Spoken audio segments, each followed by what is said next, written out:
Greetings my we family all over the world. मैं आपका chief आज अपने पीछे जिराफ वाले एक अलग बैकग्राउंड के साथ मैं वीक नंबर 31 में और मेरे आज के बढ़ने से मैसेज में आप सबका स्वागत करता हूं।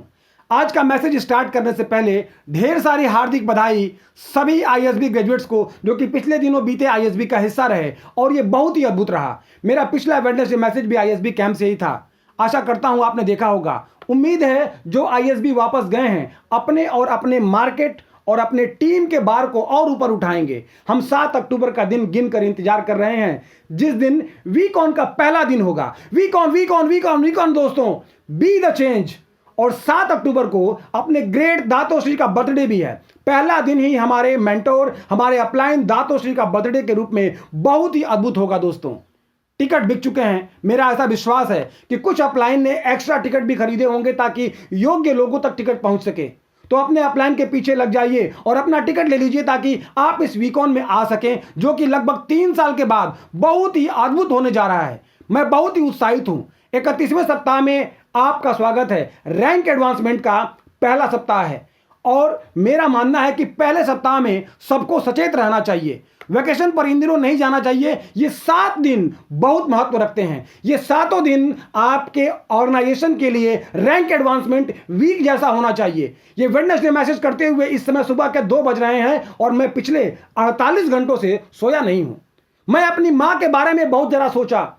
आप जब किसी को खो देते हो तो आप जीवन भर उन्हें याद करते रहते हो। आप उस व्यक्ति के बारे में जब सोचते हो अनेकों यादगार चीजें जब याद आती हैं तो आपके चेहरे पर बेवकूफों की तरह मुस्कुराहट आ जाती है। मेरी मां भले ही कुछ शब्दों वाली महिला थी परंतु वो मेरी ग्रेटेस्ट टीचर थी। मैंने बहुत कुछ उनको देखकर सीखा है। बस यह देखकर कि वो कैसे जीवन जीती हैं, सिंगल मदर के रूप में कैसे वो अपने सफर में अनेक संकटों को और चुनौतियों को हैंडल करती थी, कैसे उन्होंने हमारा पालन पोषण किया और विजडम शेयर किया अनेक रूप में, जैसे शब्दों के रूप में और एक्शन के रूप में। सबसे महत्वपूर्ण बात यह है कि वो कौन थी जिन्होंने अपने जीवन को लीड पूर्वक जिया। मुझे लगता है कि यह बहुत इंपॉर्टेंट है और मुझे उनके बारे में बात करना चाहिए। पिछले 48 घंटे में मैंने उनसे बात किया और मुझे विश्वास है कि वो मुझे सुनती भी हैं और स्वर्ग से हम सबको देखती भी हैं। जिस प्रकार से उन्होंने जीवन जिया, जिस प्रकार से उन्होंने मुझे, कूना और सती की परवरिश किया, आज उन्हीं के कारण वो मास्टर प्लान संभव हुआ जिसके कारण आज मैं दातोश्री विजय को जान पाया और उनके इनर सर्कल का हिस्सा बन पाया। मेरी मां का जीवन बहुत ही साधारण था। मुझे लगता है वो सबसे बड़ी गलती जो हम, आप और सभी लोग करते हैं कि हम जीवन को कॉम्प्लिकेटेड बना देते हैं। मेरे ख्याल से मेरी मां के पास कोई अपॉर्चुनिटी नहीं थी। लग्जरी लाइफ के लिए समय नहीं था जो कि जीवन को कॉम्प्लिकेट बनाता है। उनका जीवन बिल्कुल सीधा और सरल था। आज जब मैं रिलेट करता हूं लोगों को चेक के लिए किए जाने वाले स्ट्रगल और मैक्स आउट के लिए स्ट्रगल करते हुए लोग क्विट कर देते हैं, कंप्लेन करते हैं और प्रतिदिन नए बहाने बनाते हैं, ये बहुत दुखी करता है। इसका सीधा सा मतलब हुआ कि आपने एक बहुत ही सरल, सीधा सा और पावरफुल बिजनेस कॉन्सेप्ट पाया और इसे कॉम्प्लिकेटेड बना दिया। और जितना ही आप इसे कॉम्प्लिकेटेड बनाते जाएंगे उतना ही ये आपके सफर के लिए कठिन होता जाएगा और आपके लक्ष्य तक पहुंचना और भी कठिन कर देगा। बिना कॉम्प्लिकेटेड जिंदगी के बारे में मैं कुछ शेयर करना चाहूंगा जो कि मैंने अपने जीवन की सबसे महान महिला जो कि मेरी मां है, मेरी अम्मा है, से सीखा है। उनके साथ मैंने पहली चीज जो ऑब्जर्व किया कि यदि आपके पास खाली समय है तो इसका मतलब आपके लाइफ में जरूर कुछ गड़बड़ है। यदि आपके पास फ्री टाइम है तो हर चीज आपको दिग्भ्रमित करेगी। मैंने खुद से यह सवाल किया। आईएसबी में भी मैंने इसका जिक्र किया था अरुण, अदली, सती, डेविड से उस रात बात करते समय। मुझे याद है जब मैंने नेटवर्किंग स्टार्ट किया था मेरे पास बाथरूम जाने का भी समय नहीं था। मेरे पास प्रोस्पेक्ट के बेवकूफी भरे प्रश्नों को एंटरटेन करने का समय नहीं था। मेरे पास समय नहीं था प्रोडक्ट डिलीवरी के लिए कंप्लेन करने का या गूगल सर्च करने का। किसी भी मामले में कंप्लेन करने के लिए मेरे पास समय नहीं था क्योंकि मैं बिल्ड करने में बहुत ही ज्यादा बिजी था। प्रेजेंटेशन करने में, लोकेशन से लोकेशन तक ट्रैवल करने में। मैं अपने कार में ही सोया करता था। मैं मेरी मां को देखता था, वो सिंगल मदर थी, टूट चुकी थी, जीवन उनके लिए बहुत कठिन था परंतु मैंने उनके द्वारा कभी भी कोई कंप्लेन नहीं सुना। हालांकि वो बहुत बिजी रहती थी। बेटों की परवरिश करना, उनकी जिंदगी को जीना और उनको काबिल बनाना, एक एक डॉलर को तीनों बेटों के भरण पोषण के लिए स्ट्रेच करके इस्तेमाल करना और उनको एक बेहतर जीवन प्रदान करना। उनके पास शिकायत करने का समय नहीं था, उनके पास बहाने बनाने का समय नहीं था। उनको जो करना था वो हर हाल में करना ही था। आजकल आप लोगों के साथ समस्या यह है दोस्तों कि आपके पास फ्री टाइम बहुत है। इस सफर के एक एक तत्व को ओवर एनालाइज करने के लिए आपके पास फ्री समय बहुत है। ओह, क्या क्यूनेट के पास पर्याप्त प्रोडक्ट है? मुझे एक बार गूगल में चेक करना चाहिए कि क्या लिखा है। मुझे अपने अपलाइन के साथ इसको चेक करना चाहिए। मुझे पड़ोसियों से पूछना चाहिए। मुझे मेरी दादी से पूछना चाहिए कि यह निर्णय सही है या नहीं। मुझे बैठकर गूगल और यूट्यूब पहले खंगालना चाहिए कि यह लीगल है या नहीं। जिसका सीधा सा मतलब हुआ कि आपके पास बहुत ज्यादा टाइम है, जो कि हमारे पास नहीं था। यदि आप अपने सपनों को साकार करने हेतु बहुत व्यस्त नहीं है तो जरूर आपके क्यूनेट के इस सफर में कुछ गड़बड़ है। क्योंकि 1998 के बाद से आज तक दातोश्री विजय बहुत ही ज्यादा बिजी हैं। मैं आज भी वैसे ही व्यस्त हूं जैसा कि 1998 में था। पिछले 24 साल से मेरे पास इतना फ्री समय नहीं होता कि आराम से बैठकर कभी लंच और डिनर का मजा ले सकूं। लगभग 25 साल होने को जा रहे हैं। हमारे पास बड़े विजन और बड़े प्लान हैं। आपके पास इतना समय क्यों होता है जिससे आप फालतू के विश्लेषण करते हो और बहाने बनाते हो? यह आपको आपके उद्देश्य वाले रास्ते से डिस्ट्रैक्ट करता है। सबसे पहला लेसन दुनिया के खूबसूरत बेवकूफों के बीच मैं शेयर करना चाहूंगा कि यदि तुम्हारे पास बहुत ज्यादा फ्री टाइम है तो तुम कभी भी मैक्स आउट नहीं हो सकते हो।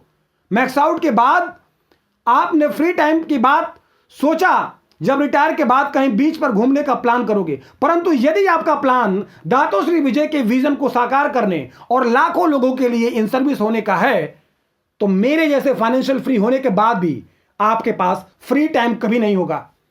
और फ्री समय न होने का सबसे अच्छा फायदा यह है कि आपके दिमाग में फालतू की चीजें आने के लिए कोई जगह नहीं होता।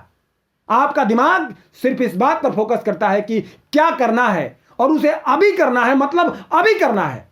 Next presentation, next training, next next next next next next. यदि आपके पास फ्री टाइम है मतलब कुछ तो गड़बड़ है। आपके पास फ्री टाइम तभी होगा जब या तो आप पूरी तरह से रिटायर हो चुके हो, या कहीं बीच पर बैठे हो, या फिर जिस दिन आप मरोगे और भगवान के पास स्वर्ग में जाओगे उस दिन होगा। परंतु आज तो फ्री टाइम बिल्कुल भी नहीं होगा। आपके पास बहानों को एंटरटेन करने के लिए टाइम नहीं होना चाहिए। यहां तक कि आपको खुद पर डाउट करने भर का भी समय फ्री नहीं होना चाहिए कि आपने सही निर्णय लिया है या गलत। मेरे पास कभी निर्णय पर संदेह करने का समय नहीं था। अपने सफर के दौरान कई बार मैं अनिश्चित था, परंतु मैं बहुत व्यस्त था नेगेटिव थॉट्स को एंटरटेन करने में। मैं बहुत ज्यादा बिजी था उन मूर्खों को एंटरटेन करने में जिनको बिजनेस पर भरोसा नहीं था। मैं बहुत ही ज्यादा बिजी था उस काम में जो मुझे करना था। इस 31वें सप्ताह में आप सब मधुमक्खियों जैसे बिजी रहें। प्रेजेंटेशन तब तक करते रहें जब तक बोलते बोलते आपका मुंह सूख न जाए। अपने लोगों को तब तक ट्रेन और इंस्पायर करो जब तक तुम्हारा गला न बैठ जाए। घर जाओ और दूसरे दिन सुबह उठने की और फिर से मेहनत करने के लिए खुद को पुश करो। मैंने यह सीखा है कि यदि आपके पास बहुत ज्यादा फ्री समय है तो आपके पास बहुत बड़े सपने नहीं हो सकते जिसे हासिल करने की प्रक्रिया में आप होते। यदि आपके पास बड़े ड्रीम होते तो आपके पास किसी भी अन्य चीज को एंटरटेन करने के लिए समय नहीं होता सिवाय उस ड्रीम के। यह मैंने अपनी मां से सीखा था। दूसरी बात जो मैंने उसमें देखा, मेरे जीवन में वो इकलौती ऐसी मेहनती इंसान थी जिनको मैं जानता था। खाना बनाना, साफ सफाई करना, पढ़ाने स्कूल जाना, वापस आकर पेपर चेक करना, सुबह हमारे साथ खेलना, हमें स्मॉल सुपरमार्केट ले जाना, फिशिंग के लिए हमें नदी ले जाना आदि काम करती थी। और मुझे लगता है धरती पर सबसे ज्यादा व्यस्त और मेहनती इंसान वही थी। परंतु यदि आप उनसे पूछिए कि क्या आप बहुत ज्यादा मेहनत करती हैं तो उनका जवाब होता था नहीं। और आज तक मैंने कभी नहीं कहा कि मैं हार्डवर्क करता हूं। हालांकि लोग मुझे कहते हैं कि चीफ आप बहुत मेहनत करते हैं। मैंने आप जैसा मेहनती इंसान नहीं देखा, लेकिन मैं इसे कॉम्प्लीमेंट के रूप में कभी नहीं लेता। मैं नहीं मानता कि मैंने सबसे ज्यादा हार्डवर्क करने वाला इंसान हूं। यह मेरी ड्यूटी है जो मैं करता हूं। ऐसा करना मुझे पसंद है। मेरी माँ प्रत्येक घंटे जग कर काम करती थी क्योंकि वो माँ थी और ये सब उनको पसंद था। वो किसी को दिखाना नहीं चाहते थे कि वो बहुत ज़्यादा मेहनत कर रही हैं। हार्ड वर्क के लिए यदि आप सोच रहे हो कि ये वर्क हार्ड है, इसका मतलब बिल्कुल आप हार्ड वर्क नहीं कर रहे हो। यदि आप घर पहुंचकर कहते हो कि हे भगवान, इस वीक मैंने बहुत हार्ड वर्क किया, तो मैं गारंटी के साथ कहता हूं कि आपने बिल्कुल भी मेहनत नहीं किया। मैं आईएसबी की बात करूं तो आईएसबी के लिए वीक ऑन उनके काम, कमिटमेंट और दातोश्री के प्रति समर्पण का सर्वोच्च शिखर होता है। मेरे लिए यह सिर्फ एक दिन होता है।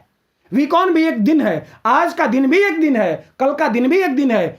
यही चीफ का जीवन है। ये हार्ड वर्क नहीं है, ये वो कार्ड्स हैं जिसे मैंने चुना है। यही वो तरीका है जिस प्रकार से जीने का मैंने चुनाव किया है, जैसा कि मेरी मां ने चुना था। उन्होंने सिंगल मदर के रूप में अपनी लाइफ चुनी। उन्होंने पुनः शादी नहीं किया, उन्होंने अपने जीवन को पूर्णता के साथ जिया। उनका 90% जीवन हार्डवर्क वाला रहा, लेकिन उन्होंने कभी इसको जाहिर ही नहीं किया। कभी भी हमारे लिए किए गए बलिदानों पर दुख नहीं जताया कि जो हमारे परवरिश के लिए उनको छोड़ना पड़ा हो, क्योंकि यही उनका जीवन था। आज आपके लिए हार्डवर्क जैसा कुछ भी नहीं है, बल्कि यही जीवन है। क्यूनेट ही आपकी जिंदगी है, प्रेजेंटेशन आपका जीवन है, लेट नाइट तक पीओए में समय बिताना आपका जीवन है, और यह आपके द्वारा ही चुना गया है।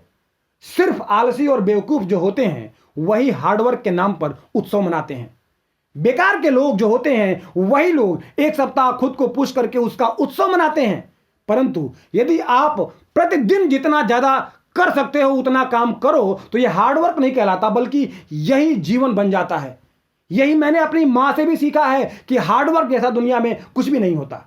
यह सिर्फ आपका चुनाव होता है कि आप कैसे जीना चाहते हो। मेरी मां ने अपना जीवन सबसे हार्डेस्ट वर्किंग वुमेन जिनको मैं जानता था के रूप में जीने का चुनाव किया था। इसलिए अपने हार्डवर्क को सेलिब्रेट करना बंद करो, वरना आपकी बाकी की जिंदगी वेस्ट हो जाएगी।